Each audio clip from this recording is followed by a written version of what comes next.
مهم طبعا في الصنفره اللي هي الصنفره المكنه، وتتكنس تتكنس تتكنس 3 تتكنس اهو. احنا هنا هندسه رشمنا ماشي وادينا السيلر، ماشي. خدنا الحيطان 4 سكاكين معجون، تمام والمرحله دي بنصنفر.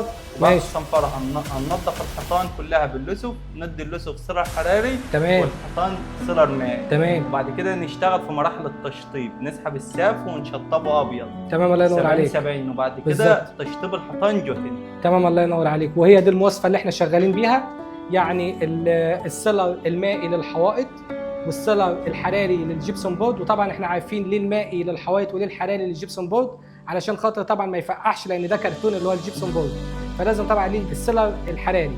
وطبعا هنا بنراشم الاول، ومهم جدا المراشمه بحجر الجلخ، وبنراشم الحيط عشان اي بواقي رمله او حتت زيادات في المحاره تنزل وتتكنس تتكنس تتكنس 3 تتكنس اهو.